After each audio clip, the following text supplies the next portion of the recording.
life is extraordinarily ingenious. And if you want to get convinced of that, you just have to go and find an egg of a frog.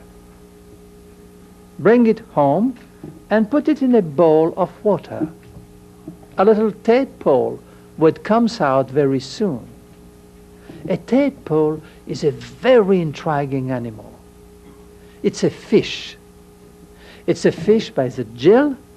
It's a fish by the conduct of the aorta and the conduct of the veins and around the neck. He has even a sensitive line on the side of the body, so that by any taxonomic system, he is a fish. And if we did not knew that he has come from an egg of a frog, he would be classified forever as a fish. But look at him. After 15 days, he will begin to develop legs. He will invent lungs. And he will progressively, in the space of 10 days, climb on the scale of the animals few millions of years in 10 days. Because we are said by the theory that one day a fish was increasing the power of his fins, and progressively he hauled himself out of the sea, and he was the origin of all the tetrapods. It's a story that you have to learn to get your exam nowadays in most of the universities of the world, but not in nature, because the tadpole does become immediately by himself a tetrapod from a fish, not in millions of years, but in 10 days. Now, how does it do that? First, he read all the blueprints, all the blueprints who are inside his genetic makeup, and he reads in it how to build a fish. That's the easiest way to read it. But after he has become a fish, there is a little trigger where thyroid is involved in, which tells him to reread the whole thing and to see how to build a tetrapod. Then we have under our eyes that metamorphosis by itself is a demonstration that there is no reason why the very small changes postulated by Darwinism should have been the matter of the evolution. And we know that now very precisely, because the blueprints I was talking about in the factory of cars, which was in the safe of the director, is also in our safe, which is the nucleus of our cell. But from the blueprint, we take a copy, a photocopy, so to speak, we call it RNA, we send it inside the cytoplasm, and the cytoplasm, it will manufacture special machine tool which will manufacture all what is needed by the cell and tell to the cells how to divide, how to construct an individual. But those blueprints, which are similar to a film, so to speak, or to a band that we have in a magnetophone, are not floating randomly inside the nucleus like noodles in a bowl of soup. They are, in fact, very tightly coiled to make what we call a chromosome, which, broadly speaking, is the equivalent of a mini cassette for listening to a symphony. That is is the coiling which makes the possibility of handling the thing. Otherwise, if you had only the band, it will make knots and it will be very difficult to use it. Studying the chromosomes is very relevant to the study of evolution, because we suddenly discover that each and every species has its own karyotype.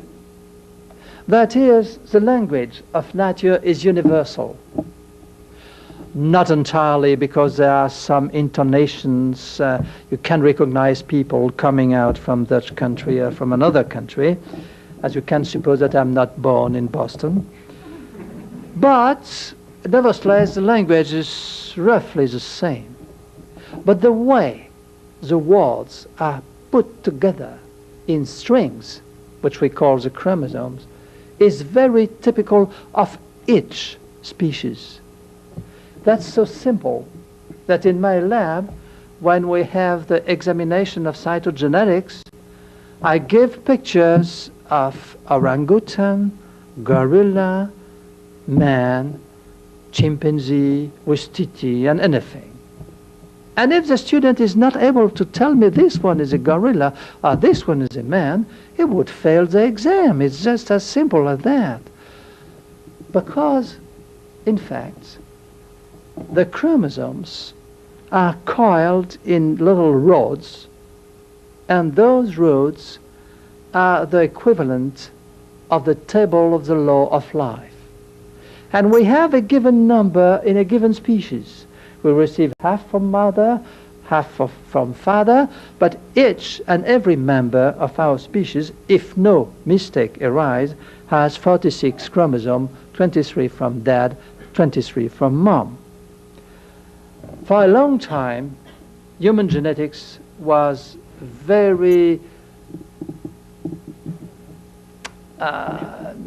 in a very difficult position, because we discovered rapidly that the gorilla had 48 chromosomes. That is 2 more than human being. Then chimpanzee also have 48. Then orangutan also have 48. And for maybe 10 years it was a kind of topic that was not too much talked about, because the king of the creation having 2 chromosomes less, that's a big chimp, it was not very palatable. Well, the discovery was finally that it is a matter of style. There is a piece of chromosome which is cut in 2 parts in all the 3 primates, which are united in 1 chromosome in man, and then we have not less chromosome than they have. We have not less genetic material, but we have written it in a different way. If we look about the similarities and the differences between those 4 species, orangutan, bongo, and human and chimpanzees, we will find that they differ from each other by their chromosome. They are equidistant to each other, so that they are very far from each other. And we cannot say that the orangutan is coming out from a gorilla, or that the chimpanzee is coming out from a man.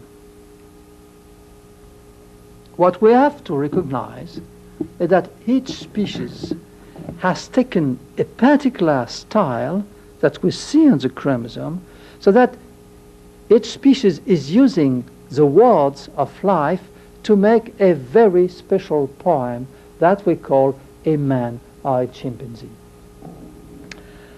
This explains suddenly why species do exist. Because there is no reason in the Darwinian theory that species should exist. Because if there's small changes by point mutation which makes the difference, then the continuum would not stop from the amoeba to the elephant, or from the mouse to the elephant. And there would be still the possibility of having some gene going from one to the other. And that does not occur in the nature. Then we have to realize, by the very simple example of the horse and the donkey, that it's not the small mutation who makes the difference between horse and donkeys, because the mule is possibly a better animal than a horse and a donkey. It's very safe, it's very resistant, it has an extraordinary equilibrium, but it is sterile. That's the reason why we cannot have genes from the donkeys going inside the horses and reciprocally. Because if the mule was not sterile, there would be no donkey and horses. There would be donk horse.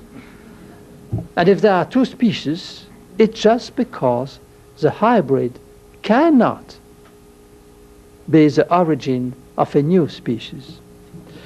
And this is true all the way in all the higher living systems, that they are defined by the way by the style they use to spell their own patrimony.